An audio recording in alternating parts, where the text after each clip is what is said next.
पौराणिक मान्यताओं के अनुसार पुनपुन नदी को पितृ तर्पण की प्रथम वेदी के रूप में स्वीकार किया गया है। ऐसा कहा जाता है कि मर्यादा पुरुषोत्तम भगवान श्री राम ने सबसे पहले पुनपुन नदी के तट पर अपने पूर्वजों का पिंडदान किया था।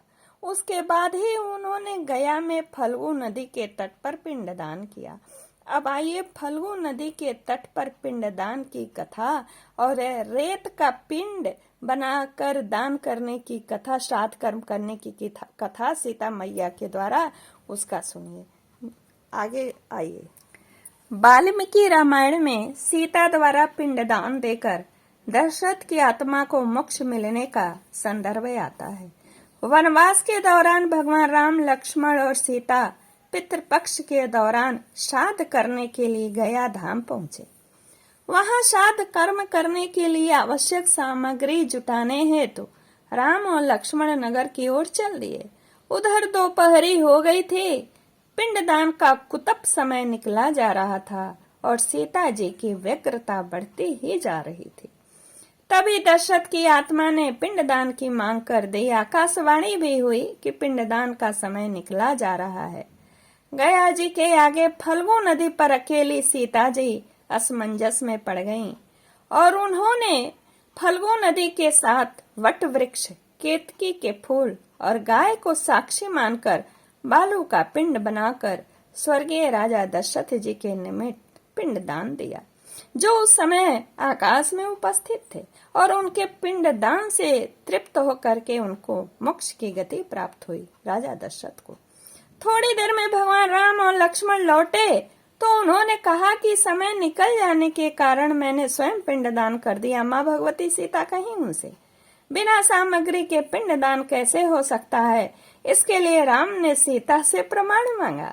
तब सीता जी ने कहा कि यह फल्गु नदी की रेत, केतकी के फूल, गाय और वट वृक्ष मेरे द्वारा किए गए श्राद्ध कर्म की गवाही दे सकते हैं, लेकिन फल्गु नदी, गाय, केतकी और फूल, केतके का फूल, ये तीनों इस बात से मुकर गए। सिर्फ वट वृक्ष ने कहा कि हाँ, इन्होंने श्राद्ध कर्म किया है। तब सीता जी ने दशरथ का ध्यान करके उनसे ही गवाही देने की प्रार्थना की। दशरथ जी ने सीता जी की प्रार्थना स्वीकार कर घोषणा की, ऐन वक्त पर सीता ने ही मुझे पिंडदान दिया है। इस पर राम आश्वस्त हुए, लेकिन तीनों गवाहों द्वारा झूठ बोलने पर सीता जी उनको क्रोधित होकर श्राप दिया कि फल्गु नदी जा, तू सिर्फ नाम की नदी रहेगी, तुझ में पानी नहीं रहेगा। इस कारण फल्गु नदी आज भी गया में सूखी रहती है। गया को श्राप दिया कि तू पूज्य होकर भी लोगों का जूठा खाएगी, और केतकी के फूल को श्राप दिया कि तुझे पूजा में कभी नहीं चढ़ाया जाएगा। वट वृक्ष को सीता जी का आशीर्वाद मिला कि उसे लंबी आयु प्राप्त होगी, वह दूसरों को छाया प्रदान करेगा तथा पतिव्रता स्त्री तेरा स्मरण करके अपने पति की दीर्घायु की कामना करेंगी। यही कारण है कि गया को आज भी जूठा खाना पड़ता है।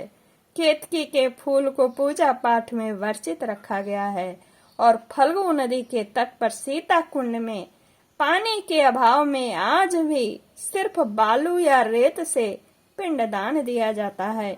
इस तरह मैंने आपको 3 प्रमुख बातें पितृ की श्रेणी में मृत पूर्वजों, माता पिता, दादा दादी, नाना नानी सहित सभी पूर्वज शामिल होते हैं। व्यापक दृष्टि से मृत गुरु और आचार्य भी पितृ की श्रेणी में आते हैं। कहा जाता है कि गया में पहले विभिन्न नामों की 360 वेदियां थीं, जहां पिंडदान किया जाता था। इनमें से अब 48 ही बची हैं। यहाँ की वेदियों में विष्णु पद मंदिर, फल्गु नदी के किनारे अक्षय वट पर पिंडदान करना जरूरी माना जाता है। इसके अतिरिक्त वैतरणी, प्रेतशिला, सीताकुंड, नागकुंड, पांडुशिला, रामशिला, मंगला गौरी, काकबली आदि भी पिंडदान के लिए प्रमुख है। यही कारण है कि इस देश में श्राद्ध करने के लिए 55 स्थानों को महत्वपूर्ण माना गया है, जिसमें बिहार के गया का स्थान। गया में पितर का श्राद्ध करके बड़े भैया सब परिवार सकुशल घर वापस आए। सत्यनारायण जी की कथा सुनी, शुद्धिकरण हुआ। फिर घर के अंदर आंगन में उनका प्रवेश हुआ और सबका खाना पीना हुआ। इस तरह यात्रा पूर्ण हुआ।